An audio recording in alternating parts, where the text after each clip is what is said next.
At the end of last week, I was catching up with one of my good girlfriends, and we were talking about how I think it's important to bring the real to business conversations. And so we were talking about, what would you share as a business leader, an entrepreneur that a lot of people don't talk about. So here's one of my things. I hate making videos. I don't think I'm ever going to get used to making videos, at least anytime soon, because it feels so awkward. But as part of my imperfect practice, I wanted to come on and do this video about sales because I think it is something important that many of the entrepreneurs and business leaders that make their way into my world have a really difficult time with. So I have my notes in the background again. I might be looking there just for reference, just to make sure that I capture everything that I want to say. But here's what I wanted to say about sales. I think a lot of the entrepreneurs and business leaders that I work with, they are more service led or they're more purpose focused. And so they aren't necessarily focused on the money, they're focused on the people and the impact. And as beautiful as that is, and as important as that is, the money piece is really crucial to building your business, to leaving your legacy, to giving to the organizations or to the initiatives and projects that are important to you. And so there needs to be a more authentic conversation around money, but I also think we can do it in a way that is more compassionate. So here's some of the things that I wanted to share with you with regards to selling and thinking about it a little differently. So a lot of times when people are resistant to sales or reluctant to sales, one way I'm thinking about people's resistance or reluctance is sales dysregulation. I do some nervous system education and somatic work in addition to my business building leadership development work and really blending those two worlds together. And so dysregulation is a nervous system term that I use, and I think it shows up in our business too. So, for people who don't feel comfortable doing sales, for some it feels sleazy, for some it feels uncomfortable, for some they just don't have enough practice doing it. And so they don't feel as confident or as competent in that area. And hopefully, as I dive into this video, you'll begin to shift your relationship to sales. So here's some things to really think about. So part of the reason why I wanted to create this video is because I know that some of my people have a really hard time making the ask. Maybe they don't want to face the rejection or potential rejection. Maybe the thought of asking people for money or asking people to invest in themselves via your service or your product is really terrifying.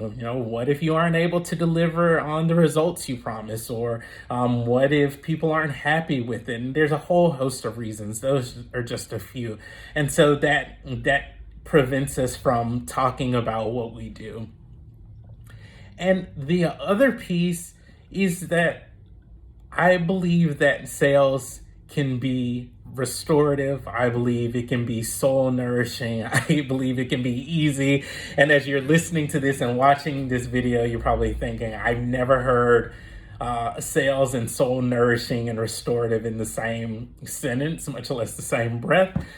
So Donnie, what are you talking about? And here's where the nervous system education and somatic work really comes into play. When people have difficulty with sales or marketing, there's also usually some kind of visceral response to it. So maybe they feel disgust and they scrunch up their nose like this, or there's like this feeling of like, oh my God, this is repulsive. I don't want to do sales. Or there's this feeling of angst and terror, and so your heart is racing more.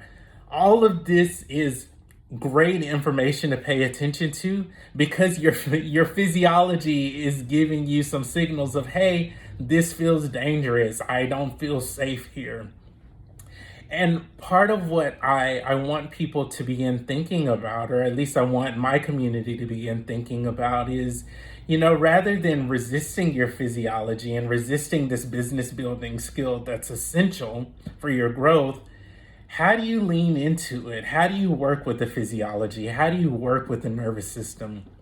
And I think it's important. This is why the education, or the nervous system education, is so important. So you might hear me talk about a couple of S's. There's sales, and then there's shame, and then there's survival, and then there's safety. Like, we're always seeking safety. And so part of the work now, as you build these new restorative sales practices, is how do you also continue to cultivate some calm and safety as you were talking about your work, as you're selling your service, or you're selling your product.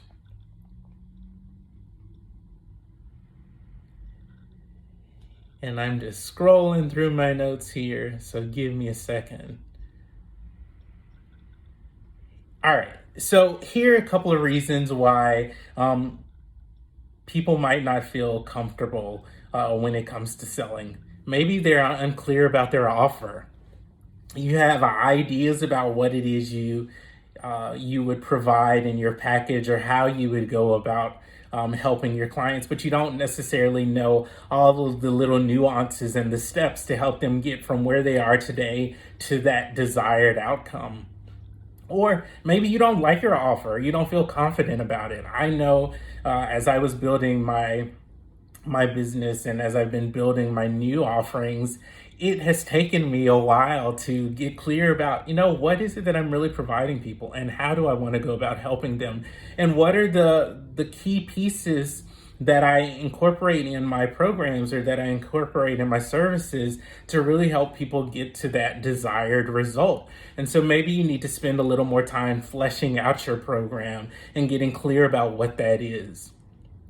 Or maybe there's a question of, once somebody says yes, am I really going to be able to deliver on what I promised? And so there's a little bit of confidence work that has to happen there. And whether or not people talk about this a lot, I believe building your business and stepping into leadership are just paths for personal development. It really forces you to look at your stuff, the good stuff that you do really well, and your natural gifts and talents. And then the areas where you are more insecure, have less confidence. And all of it is opportunity for continuing to hone it and make it better. And the other part of it is really to help you expand into new territories, so that you become a more effective business owner and a leader for your community and for your organization. So some of the other reasons might be that you just don't feel comfortable sitting in success.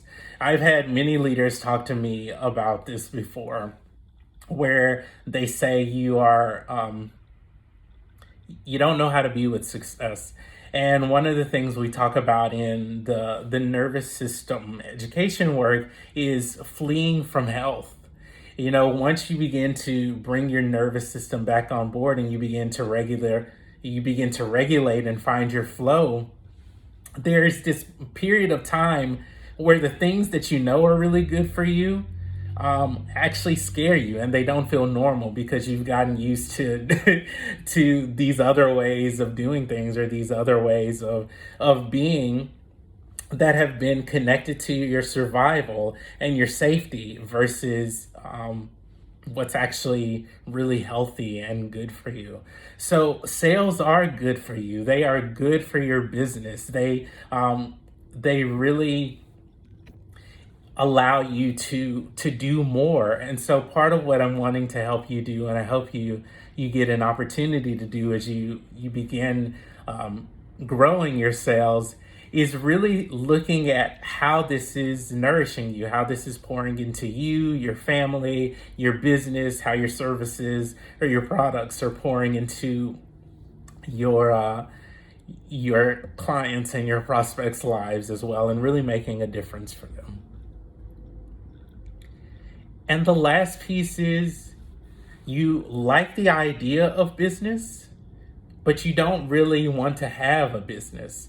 And this one got me because there was definitely a period of time where I realized I like the idea of having a business. But when it came to actually building my business and growing my business, the jury was still out, and I didn't really recognize that. But it having that block prevented me from actually doing the things that I needed to do, like marketing myself, telling people about my work, coming on and creating videos, even though I don't enjoy them. But they are how I get the word out about who I am and what I do, and the same is true for you. So if you are still watching this video, there are a couple of things I want to invite you to think about as you are thinking about your sales. And the first question is, what is your current relationship to sales? Is it one of disgust or terror? Or is it one of fun and peace and ease? The second question is, when you think about selling or when you're actually making attempts to sell, do you have some kind of visceral response in your body? As I mentioned earlier in the video, is there like a feeling of disgust, or is there this repulsion, or is there a speeding of your heart or racing of your heart? And then the next question is, what's the cost of doing nothing? What happens if you don't figure out a solution to getting more sales? How much money are you leaving on the table?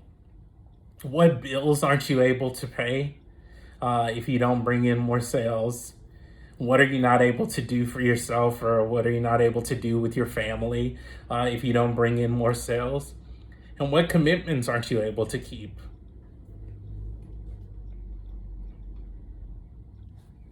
The fourth question is, what discomfort would you have to address if you really learn how to sell your products and your services?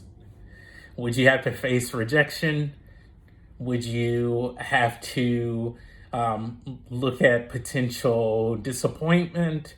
Would you have to look at an area of incompetence? And part of the reason why I'm bringing up all these questions is because I've had to walk myself through these questions. Trust me, building a business requires a lot of care and a lot of courage and a lot of compassion. And so I'm definitely sending you all a lot of love as you continue to move forward in your journey. And the last question is this: what would sales look like if it were easy and restorative for you? Here's what easy and restorative means for me. It is conversational. There's a lot of listening. I get to be curious. I get to ask people questions. I get to learn about them. I get to learn about their life. I get to learn about what's important to them. I get to understand their business as a whole and how they want to grow or why they want to grow. And I get to share my own personal experience and provide them guidance based on my professional experience and expertise working in sales and marketing and leadership development, but also I get to learn with them. I get to get in the trenches with them, and I get to help be a guide in helping them move towards their dreams and their visions. And the last piece of it is, I get to play, I get to laugh. Like, this isn't brain surgery. So I don't have to take it seriously, and you don't have to take it seriously as well.